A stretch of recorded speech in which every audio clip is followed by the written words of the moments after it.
Hello, আসসালামু আলাইকুম। সবাই কেমন আছেন? নতুন একটি ভিডিও নিয়ে চলে আসলাম। ২ দিন আগে আমার ননসের বাসায় গিয়েছিলাম। আমরা সবাই মিলে খুব মজা করেছি আপুর বাসায়। তো আপুর বাসায় ১ম দিন কি করলাম সেই ভিডিওটি আজকে শেয়ার করব আপনাদের সাথে। তো সকাল, সকাল উঠে রেডি হয়ে আমরা রওনা করে দিয়েছি আপুর বাসার উদ্দেশ্যে। বাস থেকে নেমে সিএনজিতে করে আমরা আপুর বাসার উদ্দেশ্যে রওনা করেছি। আর আমার আপুর বাসাটা হচ্ছে কুমিল্লা হোমনা। আর এই জায়গাটা এত সুন্দর, যতবারই আসি আমার খুবই ভালো লাগে। আমাদের আসতে, আসতে প্রায় দুপুর হয়ে গিয়েছিল। আর আপুর বাসাটা খুবই সুন্দর। আমি গত বছর যখন এসেছিলাম তখন ভিডিও শেয়ার করেছিলাম বাসার ভেতরের। তো এবার তেমন বেশি ভিডিও করতে পারিনি, কারণ এবার আমরা খুব কম টাইমের জন্য এসেছি। দুপুরবেলা খাওয়া দাওয়া করে চলে গিয়েছিলাম আপুর সবজি বাগানে, আপুর লাগানো গাছগুলো দেখতে।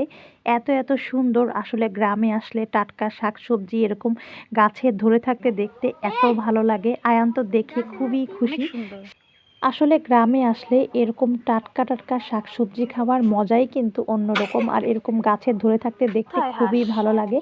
এরপরে আমাকে আয়ান নিয়ে গেল হাঁস দেখার জন্য। সে হাঁস দেখেছে, সেটা আমাকে দেখাবে। দেখছো মাছগুলা পানিতে?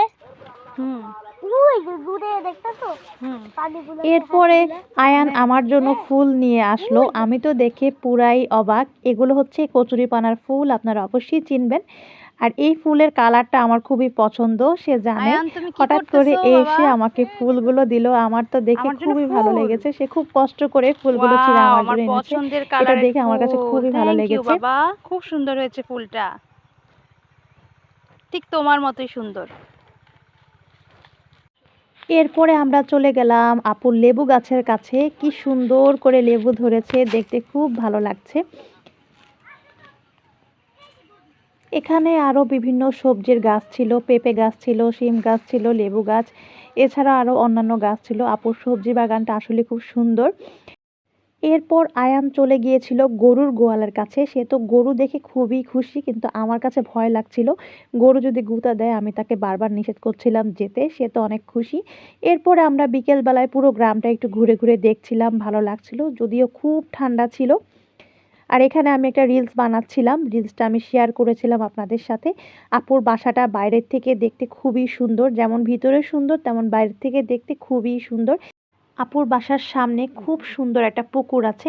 আর এই পুকুরে কিন্তু মাছের সিজনে প্রচুর পরিমাণে মাছ পাওয়া যায়। আমরা যখনই মাছের সিজনে আসি তখন এখানে বসে সবাই মিলে একসাথে মাছ ধরি, খুবই ভালো লাগে। বিকেলবেলায় গ্রামের এই আশেপাশের পরিবেশটা ঘুরতে খুবই ভালো লাগছিল। আর শীতকালে দিনটা একদমই ছোট থাকে, খুব তাড়াতাড়ি সন্ধ্যা হয়ে যায়, প্রায় সন্ধ্যা হয়ে গিয়েছিল। আর এই সাইডে শিয়াল দেখতে পাওয়া যায়, এজন্য আমরা এখানে এসেছিলাম। কিন্তু আয়ানের ভাগ্যটাই খারাপ, আয়ান তো শিয়াল দেখতে পারল না। কারণ এখন যেহেতু শীতকাল, শিয়ালগুলো তেমন বের হয় না। এর আগে যখন এসেছিলাম তখন এই যে পুকুরের সাইডে অনেকগুলো শিয়াল ছিল, আয়ান তো খুব এনজয় করেছিল গতবার যখন আমরা এসেছিলাম। কিন্তু এবার একদমই শিয়াল দেখতে পাইনি আমরা। এরপর ঘোরাঘুরি শেষ করে আমরা বাসায় চলে আসলাম। আর এটা হচ্ছে আপুর বাসা। এর আগের ভিডিওতে আমি আপুর বাসাটা শেয়ার করেছিলাম আপনাদের সাথে। আজকের ভিডিওটি এখানেই শেষ করে দিলাম। ইনশাল্লাহ আপুর বাসায় দ্বিতীয় দিনে কি করলাম সে ভিডিওটি নিয়ে খুব তাড়াতাড়ি চলে আসব। ততক্ষণে সবাই ভালো থাকবেন। আল্লাহ হাফেজ। আসসালামু আলাইকুম।